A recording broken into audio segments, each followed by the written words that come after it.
Қараңыз, бала туылғаннан кейін балада өзі жайлап дами келе, мына екі нәрсе пайда болады екен. Сезім дейміз ба, жоқ әлде екі қабілет дейміз ба, енді. Жалпы осы екі система пайда болады балада. Біреуі жесем, ішсем деген нәрсе. Екіншісі көрсем, білсем. Байқайсыздар ма, бала әлі тіл шықпай жатып ақ. Бізде көбінше мына аналарға әсіресе айтар ек, бала тәрбиелеп отқан. Баласын, бұл ақымақ қой деп ше. Жоқ, бала ақымақ емес. Емшекке жармасқан бала ақымақ емес. Қараңыз. Байқайсыз ба, тілі шықпаған бала не істесе де аузына тыға бастайды. Не тықса да, не қолына жетеді, ол кейбір үлкен нәрсе болуы мүмкін, бірақ деп аузына тығады. Неге?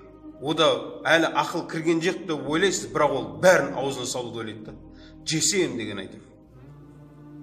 Кейін тілі шыға бастайды, не болады? Енді мынандай ғой. Не түссе де, байқайсыз мынандай нәрсе.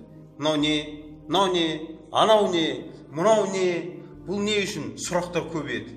Ана балада білсем, көрсем, үйренсем деген осындай бір талант пайда болады да. Осы екі нәрсе. Не үшін айтып жатырмық? Қараңыз, ата-аналарға үлкен ескерту еді да бұл. Бізге, мен өзіме ескерту ретінде айтамын. Бірақ басқаларда осы мүмкін пайда берер деген нәрсе ғой. Осы екеуінің қайсысына қаттырақ мән бересіз, сол өседі. Біз қайсысына мән беріп жатырмық, өкінішке орай, ішсем, жесем, же балам, же, ешкімнен кем болмасын деп аузына тығып жатырмыз да.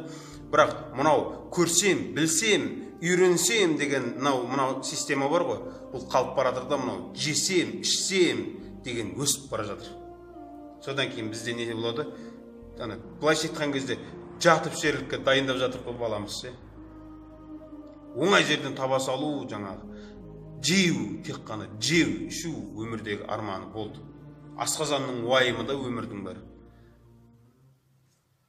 Мына нәрсе ғой ағайындар, айтқым келген. Балдарымыз қараңыз.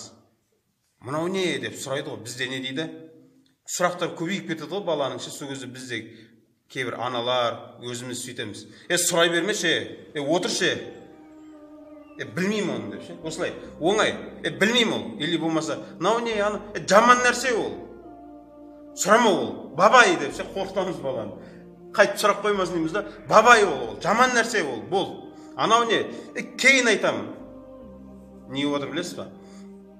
Баланың анау, көрсем, білсем, үйренсем деген система бар ғой, мынау жүйесі, жүйесі ма енді. Сол өліп жатыр да. Біз өлтіріп жатырық та, бірақ мынау аузына тығу бар ғой, ішсем десем, мынаусын. Өсіріп жатырмыз да. Сонда не дейді? Ерінбе дейді. Бала сұрақ қояды ғой. Мысалы, машинаның кілтін сұрайды да олар. Мынау не дейді? Сен айт, бұл кілт, бұны машинаға тығады, оны бұрайды.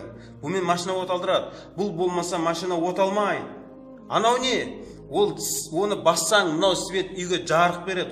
Ол мынаны жағу үшін. Пайдасы жоқ деп ойламаңыз. Оны бала ойланады ғой. Мынаны басса анау жанады екен ғой. Ойланып отыр ғой, не болады?